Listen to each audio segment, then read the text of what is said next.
there are still tickets available. Also want to thank Ben and Helen Budworth, who really have made today possible. Can you all please give them a round of applause?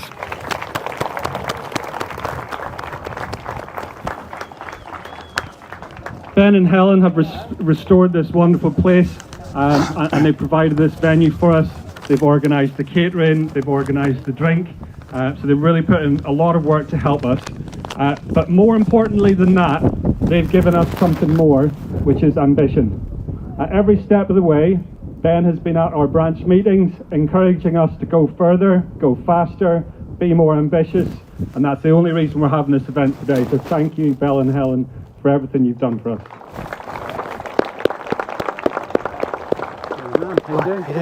Now I have to tell you, organising this event was a bit like organising a wedding. We had the usual discussions and debates about venue and food and drink and music and guest lists. And it does feel like Reform UK and Mid Norfolk are a match made in heaven. But it wasn't always like this. This time last year, in the general election, the Tories were the bride, we were the side chick. We were the bit on the side. Norfolk was flirting with us, but they weren't quite sure. Fast forward to 2025, and we have won every single by-election that we have contested in Mid Norfolk.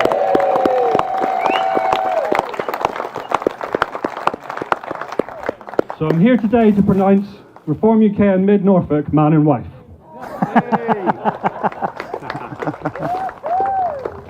And as for the Conservatives, well, the divorce papers have been finalised. The decree absolute has been issued. The leftover laundry is in the black bin bags and it's been tossed out the window. And how did we get here? Well, taxes being at their highest in 70 years is one reason.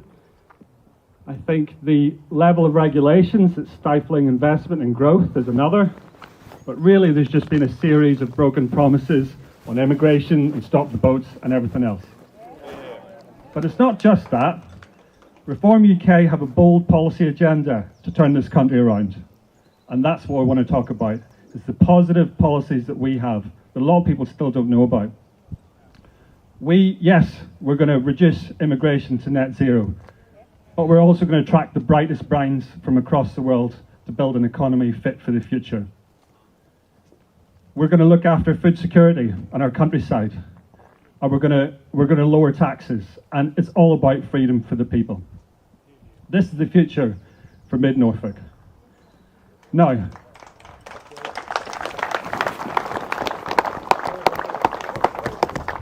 yes, we have the most charismatic politician of his generation in Nigel Farage. Yeah. But it's that bold policy agenda that brought you here today. And we must never make the same mistake the Conservatives made. We must never take your vote for granted. For better, for worse, for richer, for poor, for sickness and in health.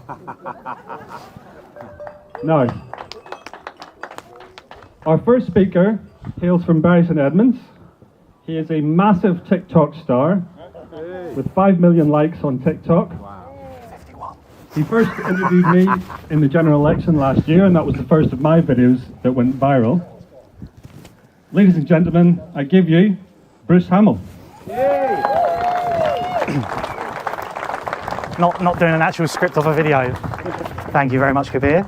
I had the pleasure of interviewing this man prior to the general. Now, most of you might not know who I am. My name is Bruce, as you just said. I have a social media following on TikTok, Facebook, YouTube, etc., etc. I've been a Reform UK member for 2 years, followed the party for 4 years, and basically I do news and politics online, calling out the corruption of the government. So I've done a little speech today.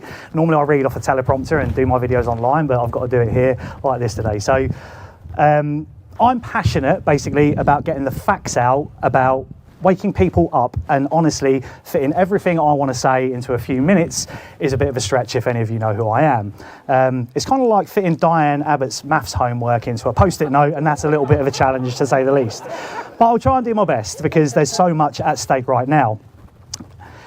We've all seen exactly what Labour's done since they came to power last July. They promised transparency, integrity, accountability, But all we've really got instead is secrecy, scandals, and still a cost of living crisis that's crushing ordinary working Brits.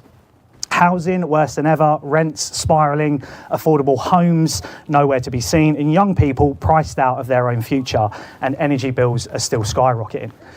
Labour told us they'd fix it, but instead they've let net zero fantasies trump common sense, leaving us dependent on expensive imports and vulnerable to global stocks. The NHS, they're still pointing fingers at the Conservatives, blaming them, but the truth is Labour's had their shot and they've blown it spectacularly. They've had time, they've had 26 billion invested into it, and they've made promises, yet hospitals remain overcrowded, waiting lists are no different despite their lies about numbers, and healthcare workers still unsupported.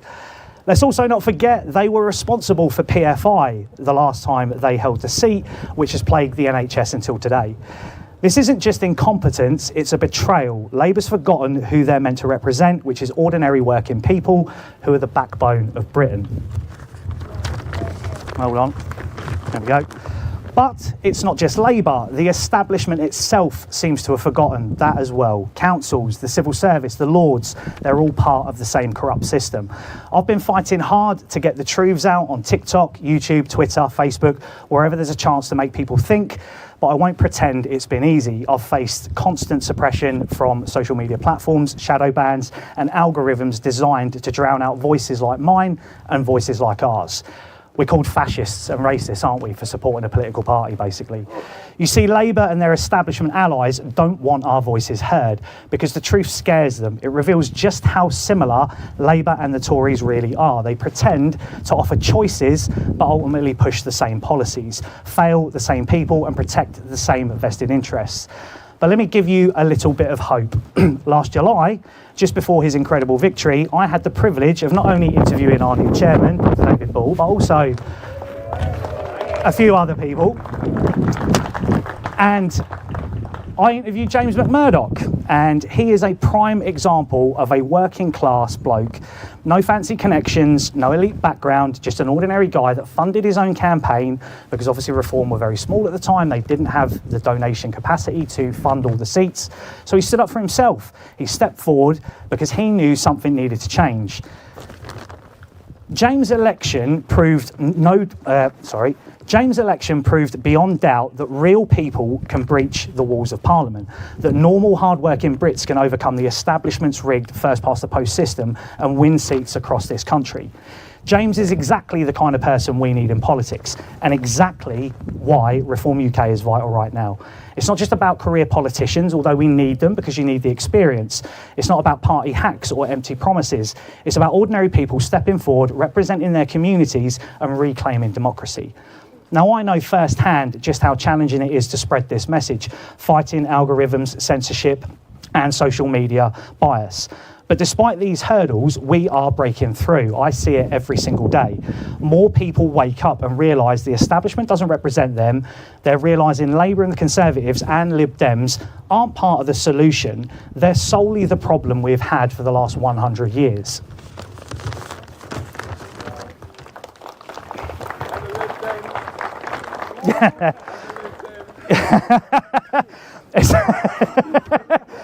It's down to us, everyone here today, to keep fighting, to keep speaking, to not be put down, and to keep reminding our friends, families and communities that there is a better way forward. Labour will not smash the gangs. They will not hold to account those that let the grooming gang scandal fester. They will not make you better off with their net zero insanity. Believe me, I've done the research and it does not look good for us. If we stand together, keep speaking the truth and refuse to be silenced, we can shatter their system. We can break their stronghold on power, just like James did last July. Just like the councillors did in claiming 10 councils across the UK, 3 mayors plus another parliamentary seat. Because politics shouldn't be about elite insiders. It should be about us, about everyday people who want common sense and genuine representation. So let's keep fighting, let's keep spreading the truth, and let's reclaim our country together. Because those 650 seats are public seats. They are our seats. They are a privilege. And we need to put people in that represent us. We are not far right, we are not fascists, we are normal people sick to death of the same broken system, and the time for change becomes more and more important every single week this lot remain in power. Thank you. Cheers.